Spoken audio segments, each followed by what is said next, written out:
নমস্কার বন্ধুরা, ঘরোয়া হেসেলে সবাইকে স্বাগত। আশা করছি সবাই খুব ভালো আছেন। আমি আগের ভিডিওতে দেখিয়েছিলাম কেক বেকিং, আর আজকে আমি দেখাবো সেই কেকটারই ডেকোরেশন। কিভাবে আমি ডেকোরেশন করলাম সেটা আপনাদের সঙ্গে শেয়ার করছি এই ভিডিওর মাধ্যমে। প্রথমে এখানে আমি নিয়ে নিয়েছি হাফ কাপের মতন হুইপিং ক্রিম। এখন ক্রিমটাকে আমি 1.5 মিনিটের জন্য লো স্পিডে ব্লেন্ড করে নিচ্ছি। যতক্ষণ না অবধি ক্রিমটা একটু শক্ত হয়ে যাচ্ছে ততক্ষণ আমি লো স্পিডে এভাবে ব্লেন্ড করতে থাকব। ক্রিমটাকে এভাবে ব্লেন্ড করতে করতে যখন একটু ফুলতে শুরু করবে, ব্লেন্ডারের কাঁটাটাকে আমি আর একটু বাড়িয়ে দেব। এভাবে লো স্পিড থেকে হাই স্পিডে ব্লেন্ডারের কাঁটাটাকে বাড়িয়ে দিতে হবে। যতক্ষণ না অবধি ক্রিমটা একটু শক্ত হয়ে যাচ্ছে ততক্ষণ অবধি এইভাবেই ব্লেন্ডারটাকে চালিয়ে যেতে হবে। আমি এখন ব্লেন্ডারটাকে আরও 1.5 মিনিটের মতন মিডিয়াম স্পিডে চালিয়ে যাচ্ছি। ক্রিমগুলো অনেকটাই থিক হতে শুরু করেছে। এখন আমি ব্লেন্ডারটাকে একটু অফ করে নিচ্ছি। এখন বাটির চারপাশে যে ক্রিমগুলো লেগে আছে সেগুলো আমি কেচে বাটির মাঝখানে নিয়ে আসছি। এভাবে একটু পরপর কেচে নিতে হবে, না হলে বাটির চারপাশে যে ক্রিমগুলো লেগে থাকবে সেগুলো একদমই নরম থেকে যাবে। তাই একটু পরপর ব্লেন্ডারটাকে অফ করে এভাবে কেচে নিয়ে মাঝখানে নিয়ে আসতে হবে। এখন আমি ব্লেন্ডারটাকে আরও 1.5 মিনিটের মতন মিডিয়াম স্পিডে চালিয়ে নিচ্ছি। দেখুন অনেকটাই থিক হওয়া শুরু করে দিয়েছে। এখন ক্রিমটা অনেকটাই শক্ত হয়েছে, তাই আমি ব্লেন্ডারটাকে একদম হাই স্পিডে চালিয়ে নিচ্ছি। এভাবেই আরও মিনিট খানেক চালিয়ে নেওয়ার পর আমার ক্রিমটা একদম রেডি হয়ে যাবে।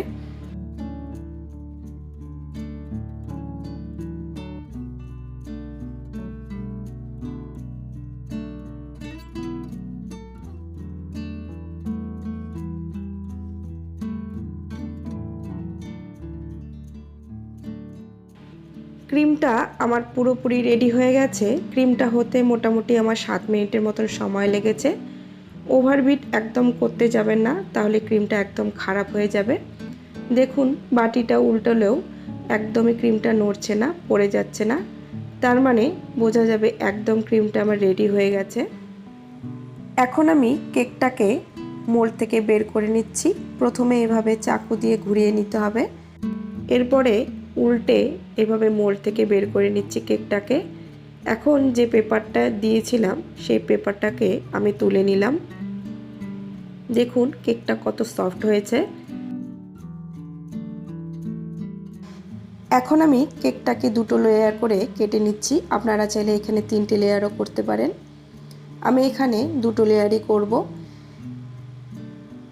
লেয়ার করার সময় কেকটাকে এভাবে ঘুরিয়ে ঘুরিয়ে কেটে নেবেন চারপাশ থেকে, তাহলে কেকটা সুন্দরভাবে কেটে যাবে।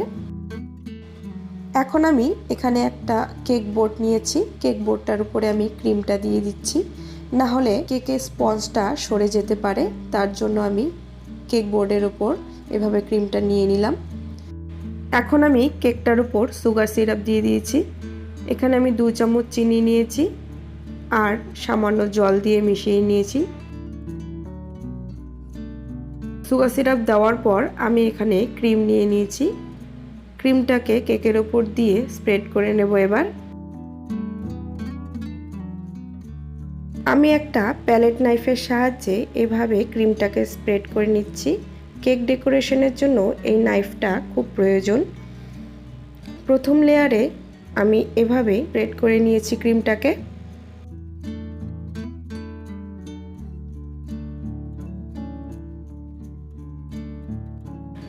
স্প্রেড করার পর আমি এখানে দ্বিতীয় স্পঞ্জটা দিয়ে দিয়েছি। আমি আবারও সুগার সিরাপ দিয়ে পুরো স্পঞ্জটাকে ভরিয়ে দেব। খুব ভালোভাবে সুগার সিরাপটা দিতে হবে, না হলে ক্রিমটা স্পঞ্জের সাথে সেট হবে না ভালো। তাই সুগার সিরাপটা দেওয়া অতি প্রয়োজন। আমি আবারও ক্রিম নিয়ে নিচ্ছি। এখন আমি খুব অল্প পরিমাণে ক্রিম নেব, খুব বেশি ক্রিম নিব না। এটাকে ক্রাম কোটিং বলে। ক্রাম কোটিং করলে পরে কেকটা খুব ভালো স্মুথলি ডেকোরেশন হয়। তাই আগে ক্রাম কোটিং করে নেওয়াই ভালো। এভাবে খুব অল্প অল্প ক্রিম লাগিয়ে আমি ক্রাম কোটিংটা করে নিচ্ছি। ক্রিমটাকে কেকে লাগানোর সময় এভাবে ঘুরিয়ে ঘুরিয়ে চারপাশে লাগিয়ে নিতে হবে খুব ভালো করে। একটা অংশও বাদ গেলে ক্রিমের ওপরের যে ডেকোরেশন সেটা স্মুথলি হবে না। এখন আমি স্প্যাচুলা দিয়ে ক্রিমটা লাগিয়ে নিচ্ছি। এখন মেইন ক্রিমটা আমি লাগিয়ে নেব ডেকোরেশনের জন্য। এভাবে চারপাশে আমি ক্রিমটাকে আগে লাগিয়ে নিচ্ছি স্প্যাচুলার সাহায্যে।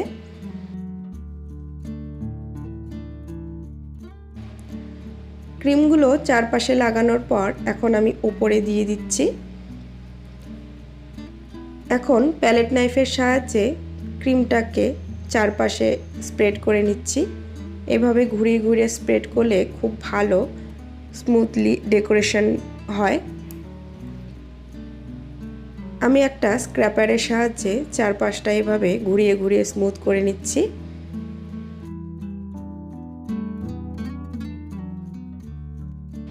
চারপাশটা স্মুথ করার পর আমি এখন ওপরটাকে প্যালেট নাইফের সাহায্যে এভাবে স্মুথ করে নিচ্ছি।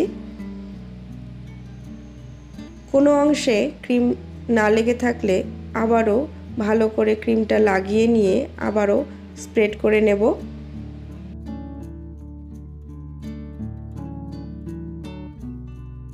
এখন আমি লাস্ট ফিনিশিং দিচ্ছি, ওপরটাকে একদম স্মুথ করে নিচ্ছি এভাবে।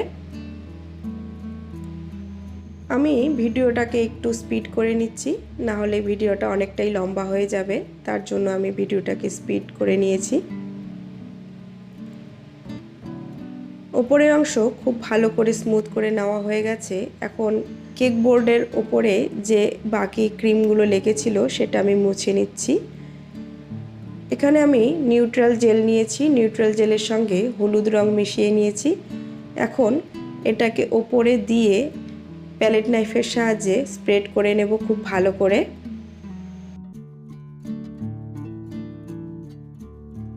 নিউট্রাল জেলটা খুব ভালোভাবে কেকের উপরে এভাবে স্প্রেড করে নিয়েছি একদম স্মুথলি। এখানে আমি ইয়েলো ফুড কালার ইউজ করেছি। এখন আমি একটা পাইপিং ব্যাগে নিয়ে নিয়েছি চকলেট গানাচ। চকলেট গানাচটাকে আমি এভাবে রাউন্ড করে দিয়ে দিচ্ছি। আপনারা যারা এখনও পর্যন্ত আমার চ্যানেলটিকে সাবস্ক্রাইব করেননি তারা প্লিজ আমার চ্যানেলটিকে সাবস্ক্রাইব করে দেবেন, যাতে পরবর্তী রান্নার রেসিপি আপনার নোটিফিকেশনে খুব তাড়াতাড়ি পৌঁছে যায়। লাইক অ্যান্ড কমেন্ট করতে একদমই ভুলবেন না। অবশ্যই আমার এই ভিডিওটাকে শেয়ার করবেন।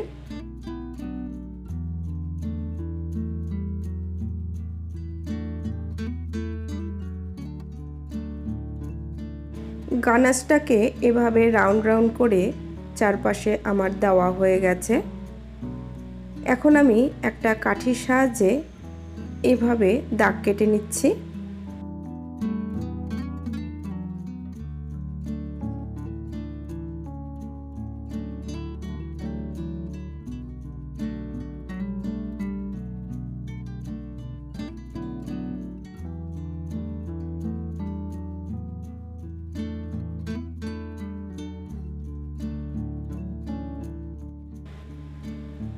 আবারও এখন উল্টো দিক থেকে দাগ কেটে নিচ্ছি এভাবে।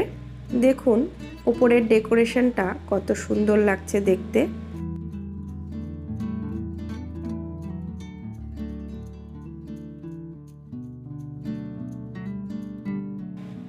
এভাবে দাগ কেটে নেওয়া আমার হয়ে গেছে। এখন আমি একটা 1M নোজেল নিয়েছি। নোজেল দিয়ে এখানে আমি একটা ফ্লাওয়ারের মতন করে নিয়েছি। এখন আমি চকলেট টপার দিয়ে দিচ্ছি, আর ওই ফ্লাওয়ারটার ওপর কয়েকটা চেরি দিয়ে দিয়েছি দেখতে সুন্দর লাগবে বলে। আর কেকটার চারপাশে একটা এভাবে বর্ডার করে নিয়েছি, না হলে কেকটা দেখতে খারাপ লাগবে বর্ডারটা না দিলে। দেখুন 1 পাউন্ডের ভ্যানিলা কেক আমার একদম রেডি হয়ে গেছে ডেকোরেশন সমেত। আমার এই আজকের ভিডিওটি কেমন লাগলো অবশ্যই আমাকে কমেন্টে জানাবেন, আর বাড়িতে একবার হলেও ট্রাই করবেন। আজকের জন্য এইটুকুই। পরের দিন আরও একটি নতুন ভিডিওর সাথে আপনাদের সামনে হাজির হয়ে যাব। ভালো থাকবেন, সুস্থ থাকবেন।